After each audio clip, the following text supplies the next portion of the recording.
आज हम no man are foreign poem को पढ़ेंगे। इसकी डिटेल समरी मैं आपको बताऊंगी। तो देखो, कवि कहते हैं कि कोई भी नो मैन आर फॉरेन, कोई भी विदेशी नहीं है। कवि का नाम है जेम्स किरकप। ये इनकी कविता है।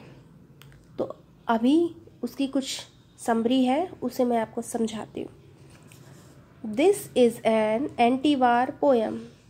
यह एक युद्ध विरोधी कविता है। दैट टीच, जो कि सिखाती है the basic oneness of mankind and folly of going to war, जो कि मनुष्य की एकता के बारे में बताती है और मनुष्य की मूर्खता के बारे में भी बताती है, जो कि उस मूर्खता के बारे में बताती है जो कि लड़ाई करते हैं।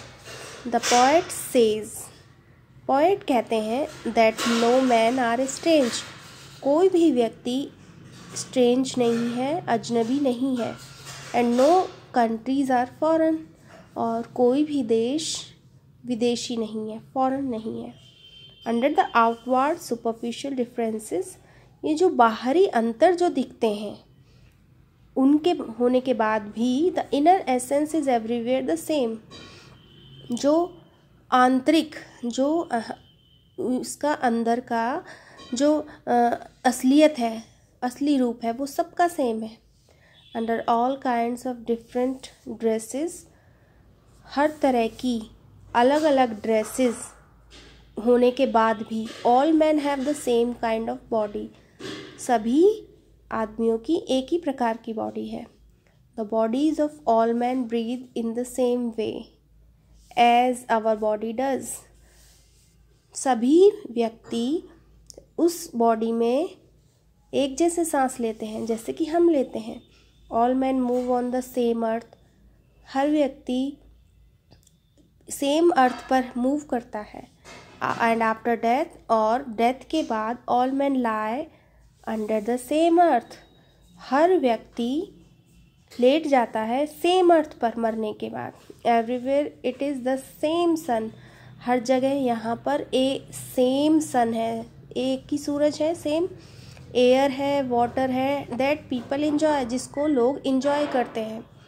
Everywhere people are fed on the crops, हर जगह लोग क्रॉप्स उगाते हैं that are grown during times of peace, जो कि शांति के समय में उगाई गई होती है। And everywhere they have to starve when there is a long winter of war, और हर जगह लोगों को भूखा भी मरना पड़ता है जब लंबी विंटर की लड़ाई होती है। तो वो जो फसल उगाई होती है उसे नहीं खा पाते, लंबी विंटर की अगर लड़ाई होती है।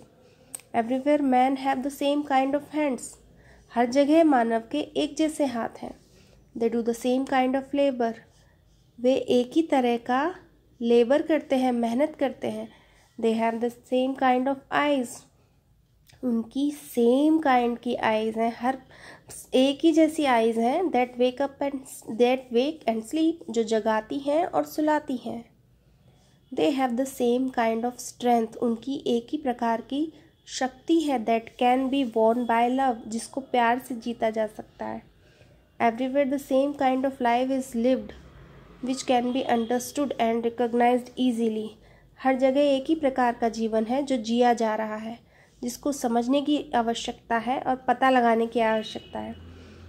देयरफॉर द पोएट सेज, यद्यपि पोएट कहते हैं that we should not heed those who tell us to hate others, हमें उनसे भी घृणा नहीं करनी चाहिए जो हमें कहते हैं कि दूसरों से घृणा करो।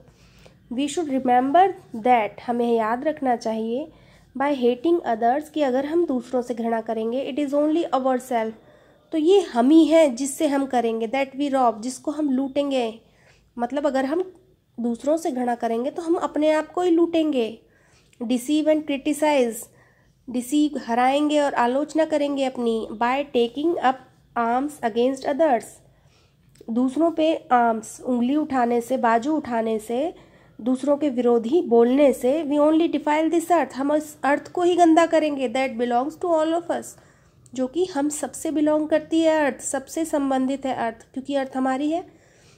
द फायर एंड डिस्ट्रक्शन, आग और विनाश of war pollutes the air that we all breathe, आग जो है और डिस्ट्रक्शन ऑफ वॉर, और युद्ध का जो विनाश है, इससे पॉल्यूट्स होता है, प्रदूषित होती है एयर। क्या होती है इससे प्रदूषित? एयर, जिसमें हम सभी सांस लेते हैं, we all breathe. So the poet ask us to remember that no man are foreign and no countries are strange. तो पोएट हमें ये कहता है कि हमें याद रखना चाहिए कि कोई भी व्यक्ति फॉरेन नहीं है, विदेशी नहीं है, एंड कोई भी देश, कोई भी कंट्री आर स्ट्रेंज, वो भी अजनबी नहीं है। सब कुछ क्या है? सब कुछ हमारा ही है। हमारे लिए कोई भी अजनबी न देश है और ना ही कोई व्यक्ति है, सब एक जैसे हैं। ठीक है।